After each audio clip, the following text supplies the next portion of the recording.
Dear student, this next topic. Our next topic is Nernst equation. This is very important regarding this chapter. इस equation से 3 marks का question आना fix है. आपको मैंने पहले भी रिक्वेस्ट की थी कि भाई आपको चैनल को सब्सक्राइब करना है. ये सारे नोट्स जो हैं आपको रजिस्टर में नोट करने हैं. इंटरनल असेसमेंट के लिए ये नोट्स सारे चेक किए जाएंगे और क्वेश्चन आंसर भी आपको नोट करने हैं. चलिए, the potential of N electrode depends temperature, concentration of the material involved in the electrode reactions. The potential of the electrode at which the reactions, we can say Mn plus number of n electrons gives metal. यानी अगर solutions में है और electron gain करने पर ये deposition होगा इसका. We can write the equations. This is the E cell, then E naught cell for the standard, minus RT upon NF natural log M concentration of M upon concentration of solution M. Okay, then we can write final equations. E naught E cell Mn oblique M is equal to E naught Mn plus M minus, we can convert natural log to log 10 base with the help of multiplications 2.303. Okay, then multiply 2.303 RT by NF natural log M concentration of M or concentration of M aqueous solutions. Okay, this equation is called Nernst equations. This is the very important. इनकी details जो दे रखी है आपको. This is E Mn oblique M. This is the potential of the electrode at the given concentration. यानी जो given concentration है उसका potential जो कि अपने को कैलकुलेट करना है. Then E naught the standard electrode potential जो कि अपने को given रहेगा एग्जाम में ये. Then R is the universal gas constant 8.314. Then temperature is the Kelvin. N is equal to number of electrons involved in the electrode reactions. इस electrode reaction में कितना इलेक्ट्रॉन इन्वॉल्व है. Then Faraday constant 96500 coulomb per mole. Then Ms concentration of metal, we can say the concentration of the deposit metal solid phase में है. Then Mn plus concentrations, the molar concentration of the metal ions in the solution. ये solution के लिए जो concentration रहेगी ये रहेगी metal ion के लिए, सॉलिड के लिए, और ये एक्वा सॉल्यूशंस के लिए है. The concentration of pure metals Ms is constant and as per convention included in E naught term. So equations Em n plus M is equal to E naught minus 2.303 RT by NF log 1 by concentration of solution. तो वो उसको constant कर दिया तो वो यहाँ से remove हो जाएगा, उसकी 1 वैल्यू हो जाएगी, कांस्टेंट है वैल्यू. तो द फॉर द रिएक्शंस अब इसमें आर टी और एफ की वैल्यू पुट करने पर okay then it's convert into E cell is equal to E naught cell minus 0.0591 by N log 1 by concentration of solution. Okay, ये तो था general formula Nernst equations का. अब इसको अपन किसी पर्टिकुलर इक्वेशंस पर इम्प्लीमेंट करके देखते हैं. Okay, then general electrochemical reactions of the types A plus B gives to C plus D. We can write Nernst equation E cell is equal to E naught cell. Okay, minus RT upon NF natural log concentration of C concentration of D by concentration of A concentration of B. We can say concentration of product, or we can write concentration of product upon concentration of reactant. ये ऐसा लिख सकते हैं अपन इसको, product by reactant. Okay, then substituting the value of R और F. इसमें अगर R और एफ की वैल्यू रखेंगे अपन, आर एफ और टी तीनों की वैल्यू रखेंगे, आर टी एंड एफ. तो E cell is equal to E naught cell minus 0.0591 by N log concentration of C concentration of D by concentration of A and concentration of B. ये तो हुआ generalise. अब इसी equations को अपन Daniel cell के लिए implement करते हैं। तो Daniel cell equation is, overall equation is Zn plus Cu2 plus gives Zn2 plus Cu। Okay, this is ये प्रोडक्ट की कंसंट्रेशन है और ये रिएक्टेंट की कंसंट्रेशन है। तो E cell is equal to E naught cell minus 0.0591/2 log Zn2 plus concentration of Zn2 plus concentration of Cu2 plus। okay, we can write concentration of product by concentration of reactant। okay, ये तो हो गया equations. अब कभी भी numerical आए तो अपने को ये ध्यान रखना है, प्रोडक्ट की कंसंट्रेशन ऊपर आएगी, प्रोडक्टेंट की कंसंट्रेशन डाउन में आएगी, और एन की वैल्यू जितनी रहेगी वो यहाँ पुट कर देंगे अपन, और इसका लॉग लेकर के ई नोट सेल में से माइनस कर लेंगे वैल्यू, तो ई सेल आ जाएगा। ठीक है, तो इस पर 3 मार्क्स का न्यूमेरिकल आते ही हैं। तो this is the very important equations. Next topic, equilibrium constant from the Nernst equation. अभी अगर ये इक्विलिब्रियम हो, यहाँ तो वैल्यू चेंज है, अगर ये इक्विलिब्रियम पे आ जाए तो वी कैन राइट Zn और कॉपर की कंसंट्रेशन के प्लेस पर अपन कैसी पुट कर सकते हैं। तो ई सेल, अब जब इक्विलिब्रियम हो जाएगा डैनियल सेल में, तो ये जो ई सेल आपका वो ज़ीरो हो जाएगा, क्योंकि concentration of product equal to concentration of reactant. तो ई सेल तो आएगा नहीं, क्योंकि दोनों की कंसंट्रेशन सेम होने पर ई सेल जीरो हो जाएगा। तो we can write E cell is equal to zero, E naught cell minus 2.303 RT/2F log concentration of Zn2 plus concentration of Cu2 plus. Okay, अब ये ज़ीरो हो गया तो इस वैल्यू को इधर ले चलते हैं, चेंज कर देंगे। तो E naught cell is equal to 2.303 RT/2F log concentration of Zn2 plus concentration of Cu2 plus। Okay, then but at equilibrium में क्या दोनों की कंसंट्रेशन इक्वल हो जाएगी, तो we can right Kc।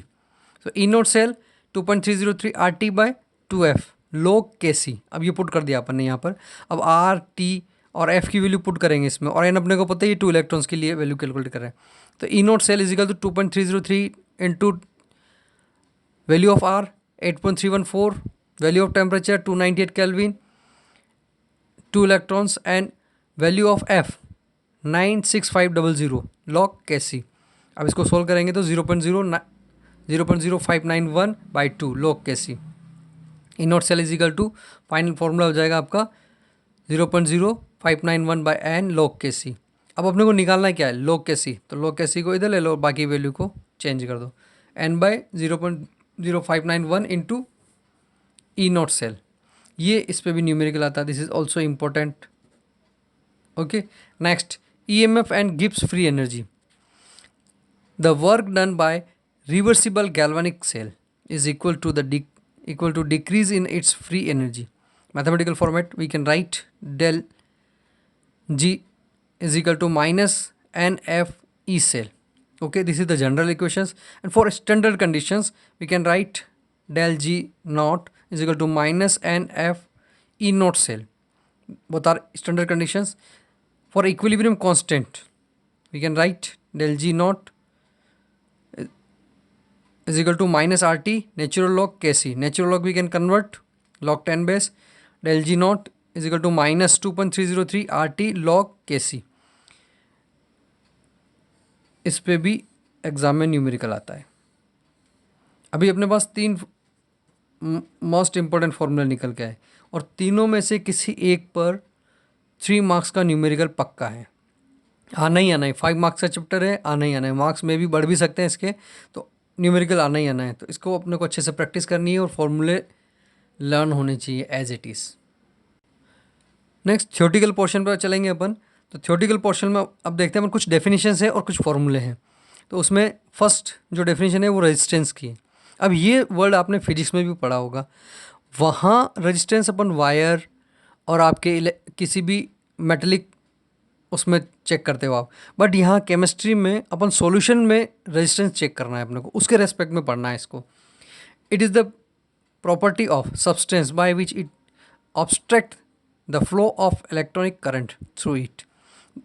The electrical resistance R of any object is directly proportional to its length and inversely proportional to its area of cross section A।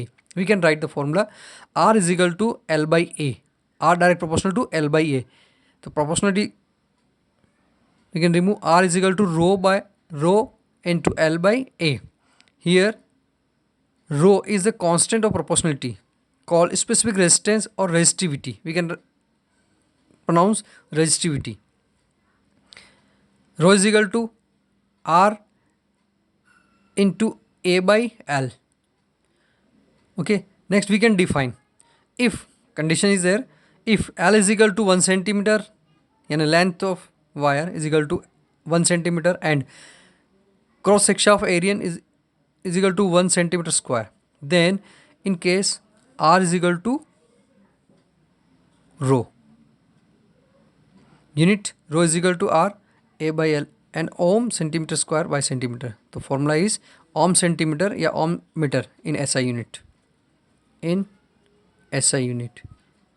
So we can write ohm meter. Conductance.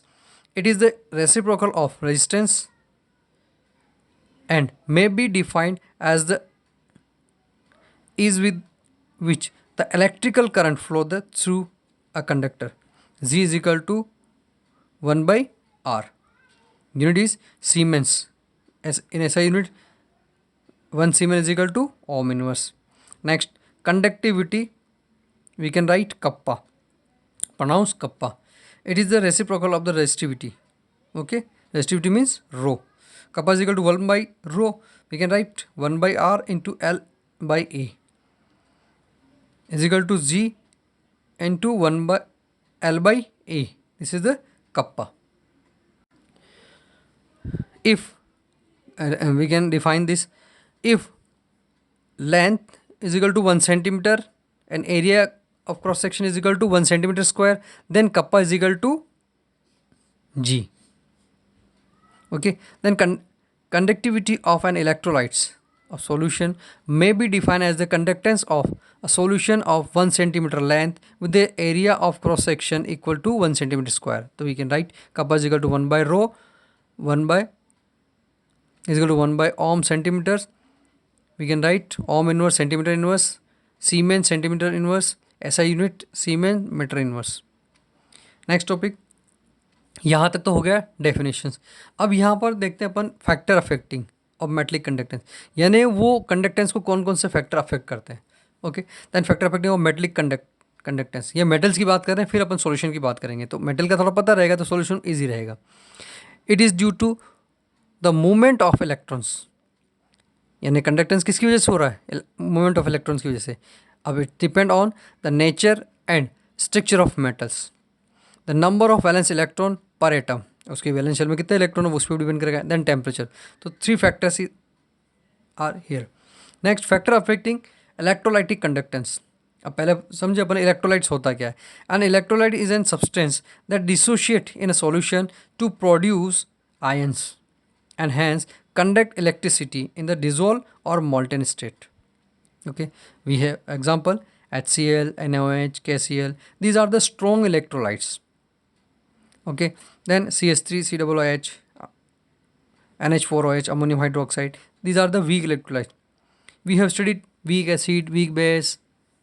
Okay, strong acid, strong base.